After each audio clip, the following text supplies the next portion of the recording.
kita sampaikan dalam bentuk fenomena alam yang terjadi yang berhubungan dengan ilmu sains atau yang bisa dijelaskan melalui konsep-konsep dalam ilmu sains.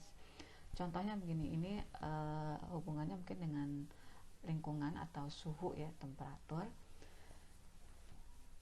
Jika di musim dingin atau di negara-negara yang memiliki musim dingin, air laut itu, air danau akan membeku pada bagian atasnya saja, sedangkan bagian bawahnya itu tetap cair ya. Buktinya ikan-ikan itu tetap bisa hidup walaupun dia bagian atasnya itu membeku ya. Jadi tidak semua bagian air itu membeku, hanya bagian atasnya saja. Nah, mengapa hal ini bisa terjadi? Ini bisa memberikan stimulus kepada anak untuk kemudian mencari jawabannya melalui konsep-konsep yang telah mereka pelajari tentang suhu atau anomali air. Kemudian fenomena yang lain adalah, ini masih berkaitan dengan suhu. Ketika air mendidih, itu biasanya pada suhu 100 derajat Celcius. Tetapi apakah sama suhu air mendidih di puncak Bogor, atau mungkin bagian pegunungan, atau di pantai Ancol? Ya, suhunya sama, apakah 100 derajat Celcius sama-sama di pantai maupun di pegunungan? Ini berkaitan dengan tekanan dan suhu hubungannya. Jadi bagaimana konsep tekanan mempengaruhi suhu.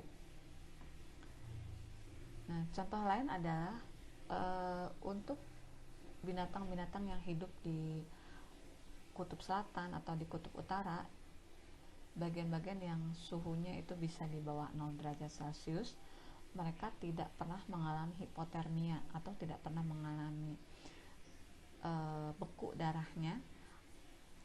Nah, apa yang menyebabkan hal ini terjadi?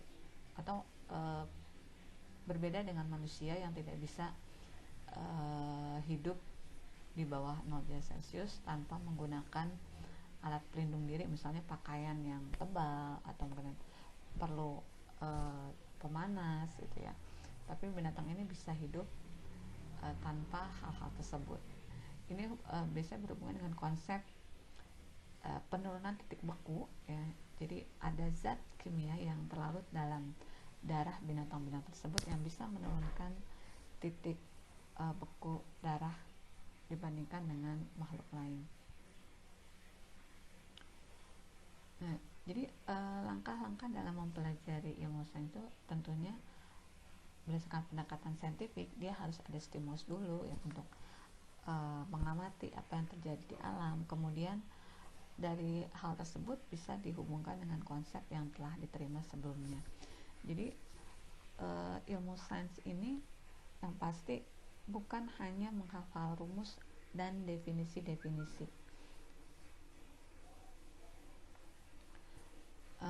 Mempelajari sains ini yang lebih efektif bukan dari mencari membaca buku pelajaran atau kita menghafal teori tentang sains, tapi kita belajar melalui pengamatan dan percobaan.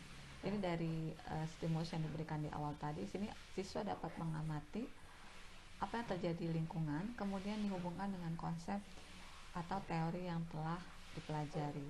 Misalnya seperti tadi titik didih air di pegunungan dan di laut ya. Hubungan suhu dengan tekanan, misalnya pada tekanan 1 atmosfer, suhu air mendidih adalah 100 derajat Celcius.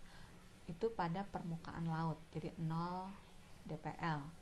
Semakin tinggi permukaan laut, otomatis tekanan akan semakin turun. Hubungan suhu dengan tekanan kalau adalah berbanding lurus. Jadi kalau tekanannya turun, maka suhunya juga ikut turun, sehingga dapat nanti bisa disimpulkan titik didih air di pegunungan akan lebih rendah dibandingkan dengan titik didih di pantai. karena tadi tekanannya akan semakin turun. Jadi anak bisa menyimpulkan dari pengamatan yang telah dilakukan. Mungkin untuk sebagian anak ya, untuk tingkat menengah atau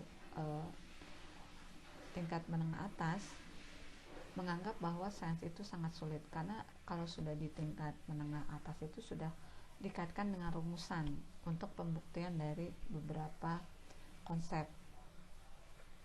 Jadi banyak anak-anak yang merasa terpaksa mempelajarinya karena hanya untuk mendapatkan nilai di sekolah tanpa mereka memahami konsep yang sesungguhnya. Jadi guru-guru sains itu bisa mengemas lebih menarik lagi bagaimana kita menyampaikan ke siswa. Jadi kita tidak hanya berkutat pada rumusan atau definisi-definisi, tapi kita harus lebih banyak mendalami pada proses pengamatan dan percobaan, dari yang mulai sederhana sampai yang sulit, mungkin yang lebih rumit. Jadi langkah pertama yang bisa kita rubah adalah mengubah stigma tentang sains pada anak-anak. Jadi sebelum mereka masuk untuk mempelajari sains, mereka sudah mempunyai stigma atau pikiran tentang sains itu sulit gitu ya, harus banyak menghafal, kemudian bosan, harus menghafalin rumus. Jadi karena di pikirannya sudah merasa berat, akhirnya untuk menerima hal tersebut juga akan semakin sulit. Dan di sini kita harus merubah stigma anak-anak bahwa sains itu tidak sulit, tapi semua yang kejadian atau peristiwa yang terjadi dalam kehidupan sehari-hari di lingkungannya itu juga mengandung sains dan dapat dijelaskan dengan ilmu sains itu sendiri. Jadi bukan sesuatu yang membosankan dan sesuatu hal yang berat. Nah, ini juga guru-guru juga harus dapat membuat kegiatan menyenangkan di luar kelas. Jadi misalnya membuat percobaan-percobaan sederhana.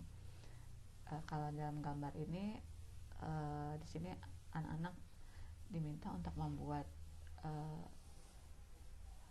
pengukuran listrik ya, misalnya membuat robot gitu ya, robotik yang dari bahan yang sederhana, kemudian dari sumber listrik mereka saling mengukur. Kemudian mereka juga bisa menanam di luar menggunakan pupuk, kemudian bibit, atau mereka bisa mengamati pertumbuhan tanaman. Atau di sini contohnya membuat zat-zat atau cairan yang memiliki berat jenis yang berbeda. Nah, ini dibedakannya dengan warna. Jadi membuat lapisan-lapisan seperti pelangi. Di sini konsepnya adalah perbedaan berat jenis. Semakin berat jenis cairan tersebut, maka dia akan posisinya akan ada di bawah. Semakin ringan, maka dia posisinya ada di atas. Nah, ini untuk membedakannya diberikan warna-warna yang berbeda. Jadi dari kegiatan yang menyenangkan ini ada minat dari anak-anak untuk mempelajari sains lebih menarik. Langkah yang ketiga, kita bisa mengajak anak untuk menjelajah bersama, jadi mengeksplor. Ya, dari yang sudah dilakukan kegiatan tersebut, mereka pasti akan banyak pertanyaan. Kenapa sih bisa terjadi hal tersebut? Ya, misalnya kalau misalnya di sini contohnya ketika mencampurkan dua buah larutan yang berbeda jenisnya, ada terjadi perubahan warna, kemudian terjadi pembentukan gas, perubahan suhu. Ya, mengapa hal itu bisa terjadi? Mereka bisa mencari, apalagi sekarang banyak sumber yang disajikan di internet. Nah, mereka bisa mencari hal-hal tersebut dari internet. Atau seperti yang tadi, mengapa misalnya berat jenis setiap zat itu berbeda-beda? Apa yang menyebabkan hal tersebut? Jadi dari pengamatan dan percobaan yang mereka lakukan, mereka bisa mendapatkan jawabannya dan dihubungkan dengan konsep atau teori yang ada ya, atau yang sudah dijelaskan. Nah, untuk lebih real lagi atau lebih nyata melihat di kehidupan sehari-hari, bisa mengajak anak-anak untuk berwisata ke museum atau ke kebun binatang. Mungkin kebanyakan orang tua jarang itu mengajak anak-anak untuk berwisata ke museum atau mendatangi kebun binatang. Lebih banyak mungkin ke tempat-tempat yang lebih bersifat sebagai hiburan ya. Kegiatan berwisata ke museum atau kebun binatang ini hanya dilakukan oleh sekolah, jadi hanya menyerahkan ke sekolah, biarlah sekolah yang memberikan pembelajaran melalui kegiatan tersebut. Orang tua juga bisa mengajak anak-anak untuk berwisata ke tempat-tempat ini, tempat edukasi, sekaligus mereka mempelajari secara langsung apa yang sudah didapatkan di sekolah ya. Misalnya kalau anak-anak tingkat dasar seperti di PAUD atau di SD itu bisa mengenal binatang-binatang, kemudian sifatnya, bagaimana sifat gajah atau misalnya bagaimana sifat harimau di habitatnya, bisa melihat secara langsung di Taman Marga Satwa. Atau kalau ke museum, ini banyak contohnya, misalnya museum zoologi, museum botani, museum geologi, itu yang menampilkan ilmu-ilmu sains. Kalau di museum botani itu kan misalnya awetan-awetan tumbuhan yang terdapat di seluruh Indonesia. Jadi kan kita tidak mungkin langsung misalnya membawa ke hutan, tapi di museum itu ada misalnya contoh tanaman-tanaman yang tumbuh di hutan atau misalnya tanaman yang tumbuh di rawa. Jadi kita tidak langsung datang ke lokasinya, tapi bisa dilihat langsung di museum. Atau kalau museum zoologi kita bisa melihat rangka hewan, mungkin hewan yang sudah punah, atau awetan-awetan hewan yang kita sulit jumpai misalnya di kebun binatang, misalnya serangga atau burung-burung yang sudah langka atau binatang yang sudah langka yang kita bisa tidak jumpai di kebun binatang bisa dilihat di museum zoologi. Jadi ini bisa mengajak anak mengunjungi museum atau kebun binatang, itu meningkatkan minat anak untuk belajar sains.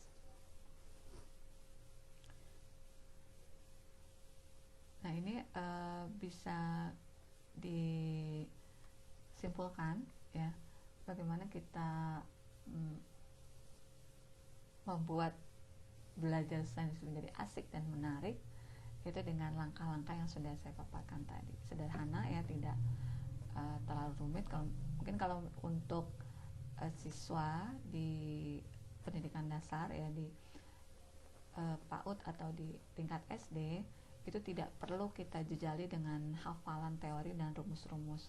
Jadi cukup anak mengenal gitu ya, mengenal dan memahami konsep sains yang berlaku di lingkungan atau dalam kehidupan sehari-hari. Jadi mereka tidak tertanam stigma negatif tentang sains dari awal, sehingga ketika masuk ke tingkat menengah dan menengah atas, kita di SMP dan SMA, anak-anak itu sudah merasa tertarik untuk belajar sains. Karena kalau semakin tinggi tingkat pendidikan di SMP atau SMA, pembelajaran sains ini sudah mulai membuktikan dengan rumusan atau dengan konsep yang lebih sulit. Jadi kalau di awal itu menurut saya sih jangan sampai kita membebani anak untuk hafalan teori dan hafalan rumus-rumus, sehingga mereka sudah membentuk stigma negatif terlebih dahulu tentang belajar sains. Jadi yang lebih perlu didalami kalau di tingkat dasar itu adalah pengamatan dan percobaan siswa. Jadi belajar menghubungkan antara realitas yang ada di lingkungan mereka di kehidupan sehari-hari dengan teori sains yang pernah dipelajari. Ini juga mungkin bermanfaat bagi orang tua yang mendampingi putra-putrinya untuk belajar sains di rumah, sehingga anak lebih tertarik untuk belajar. Bawalah anak-anak kita dengan kegiatan yang menyenangkan, yang membuat mereka mengamati langsung ke alam. Jadi seperti tadi ya, tentang perbedaan titik didih air di pantai ataupun di pegunungan. Misalnya untuk binatang-binatang, kenapa mereka bisa hidup di kutub selatan sedangkan manusia tidak, ya perlu pemanas. Itulah perbedaan-perbedaan yang terjadi di lingkungan. Setiap makhluk hidup juga memiliki perbedaan. Nah, dari pengamatan itu anak bisa membuat kesimpulan sendiri. Ya, itu saja yang bisa saya sampaikan. Ini mungkin sebagai sharing ya, pengalaman yang telah saya lakukan untuk pembelajaran di kelas maupun di rumah ya, dengan anak-anak saya gitu ya, di rumah, kemudian di kelas juga, untuk menanamkan minat mereka untuk belajar sains. Jadi mereka merasa tidak terbebani atau merasa tidak kesulitan untuk mempelajari sains ini jika harus diisi dengan hafalan teori dan rumus-rumus. Walaupun hafalan dan rumus ini memang tidak bisa dihindari dari pembelajaran sains. Memang harus apalagi misalnya untuk belajar biologi kan kita harus menghafal bagian-bagian tubuh, misalnya nama-nama Latin, itu kan tidak bisa dipungkiri ya.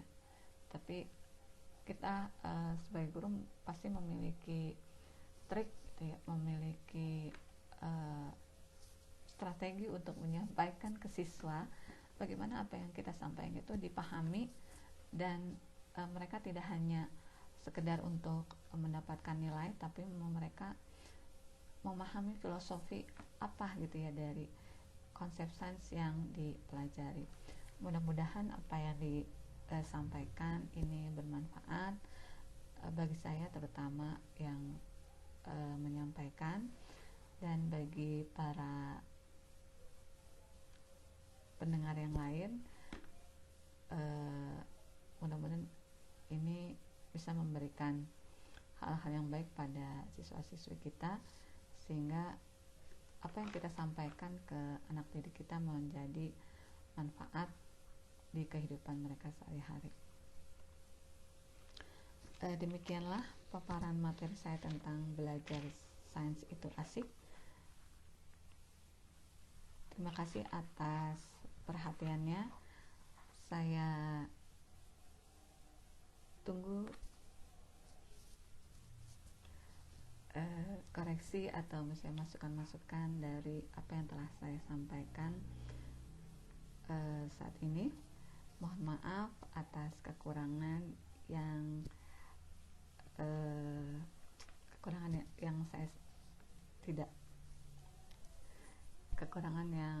tidak bisa saya sampaikan di sini. Mungkin ada hal-hal yang tidak berkenan ya, mohon maaf, karena saya juga masih dalam tahap belajar. Itu saja, saya tutup dengan alhamdulillahirabbil alamin. Assalamualaikum warahmatullahi wabarakatuh.